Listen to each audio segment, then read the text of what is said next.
The 1965 Western comedy film Cat Ballou was a sleeper film of that year that took off like crazy at the theatres.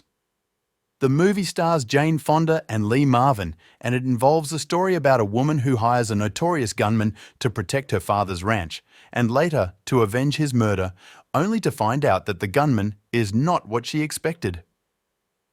The supporting cast was Tom Nardini, Michael Callan, Dwayne Hickman, Nat King Cole, and Stubby Kaye. Together, this group performs the theme song of the movie, and they appear throughout the film as kind of a musical Greek chorus. The film was directed by Elliot Silverstein from a screenplay that was done by Walter Newman and Frank Pearson, and that was actually adapted from a novel called The Ballad of Cat Ballou by Roy Chancellor. Anne Margaret was first up for this role that Jane Fonda has as Cat, but she turned it down. Lee Marvin earned just $30,000 for his work in the film, and following his Oscar win, he was earning up to $1 million.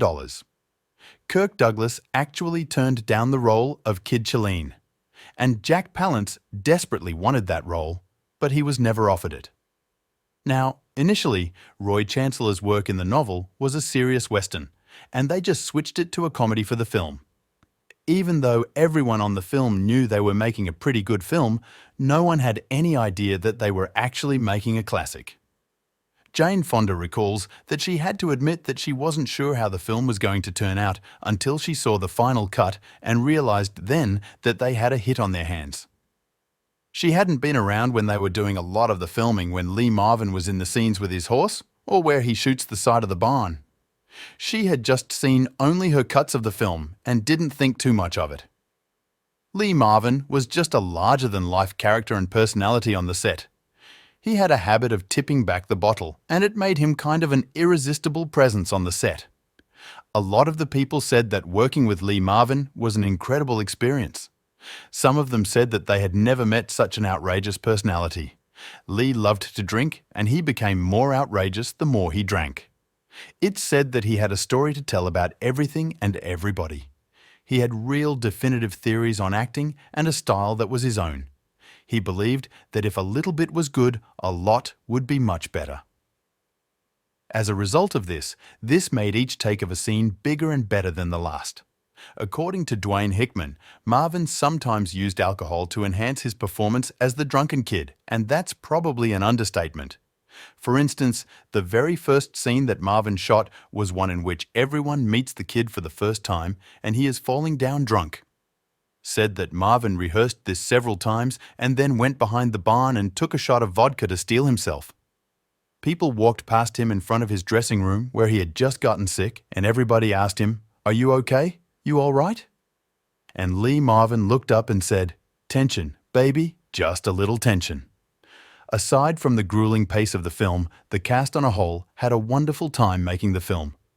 Lee Marvin in particular seemed to just relish his dual role that he had as Kid and Tim Strawn. You see, Lee was playing this whole thing with a kind of bravado that caused the colleagues on the crew to break up laughing on every take. There were many times during the shoot that they were uncertain about the direction that Marvin was actually taking the character of Kid. It was clear that regardless of how the original scene was meant to be played, Lee Marvin had his own ideas. When the producer noticed how Marvin's comedic performance kept the cast and crew in stitches, it convinced him that the actor's instincts were right on. Lee Marvin goes on to essentially reprise his Kid role 4 years later in his portrayal of Ben in Paint Your Wagon in 1969.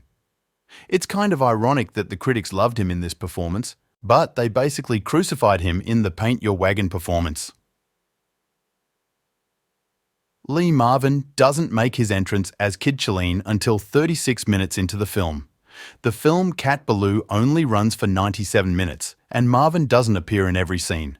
So the actor had roughly half an hour's worth of footage to establish two characters, making his performance one of the Oscar-winning roles in the Best Actor category with the shortest amount of screen time. Now, let's talk about the classic shot in the film where Lee Marvin is on his horse and they're leaning against the building. This is a direct send-up to the sculpture by Frederick Remington called The End of the Trail. Now, the name James Earl Fraser is also attached to this sculpture, and I'm not sure which person did this, but one of the two is responsible for the End of the Trail sculpture. Now, the film's horse trainer told Elliot Silverstein that the scene where the horse leans against the wall and it crosses its legs could not be shot because horses don't cross their legs. But he told him that it might be possible if he had a few days to work on it. The director then told him that he had an hour to get it figured out. The trainer started working with the horse, feeding him sugar cubes while repeatedly pushing his leg into position, and they were finally able to get the shot. It looks like it was a natural thing. Now, Nat King Cole had a nightly singing engagement in Lake Tahoe at a nightclub there, and he would actually commute daily between Lake Tahoe and the set in order to do both of these projects. Everyone kind of noticed that he was coughing a great deal and that he was actually losing weight like crazy. But most of the people thought that he was just running himself ragged, trying to do too many things, and that he had a grueling schedule. Unbeknownst to him and to them, he was already very sick with lung cancer. He died several months before the film was released. Now, while Lee Marvin's drunken antics kept most of the cast and crew laughing, it didn't make a fan out of Jane Fonda. These two didn't get along as time progressed on the set. You see, Jane Fonda had to play her role straight, and the other people basically got to hand things up. She kind of got offended by this and thought that they were having more fun than she was. She took her role very seriously.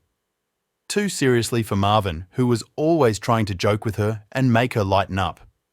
See, Jane Fonda was less than enthusiastic about this movie. She wanted to do more serious work. And playing a straight man to a bunch of crazy characters wasn't her idea of great filmmaking. Marvin's efforts to loosen her up were just met with resistance, and she became extremely annoyed with him. And then, the big thing that didn't help their relationship at all was that Lee Marvin kept insulting her French husband while he was actually visiting on the set in Colorado. Lee Marvin was drunk as usual, and he went up to Jane Fonda's husband and told him that he hated the French. But then he added, "But I like you because you're half Russian, even though I hate Russians too." So all of these antics by Lee Marvin caused continual problems with his relationship with Jane Fonda the entire time they were on the set.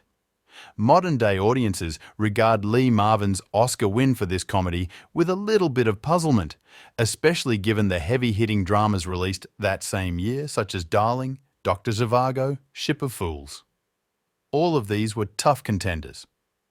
But at the time, however, Marvin's over-the-top portrayal of two totally opposite brothers was a revelation following a career playing the one-note heavies. You see, he had been given the opportunity to show his lighter side, and the audiences loved that. Now it seemed that this film was done at such a brisk pace that they never did two takes on any of the shots unless the camera broke. It's said that the producers had them working overtime every day, day after day. Until one morning, Lee Marvin actually pulled Jane Fonda aside and told her, "We're the stars of this movie.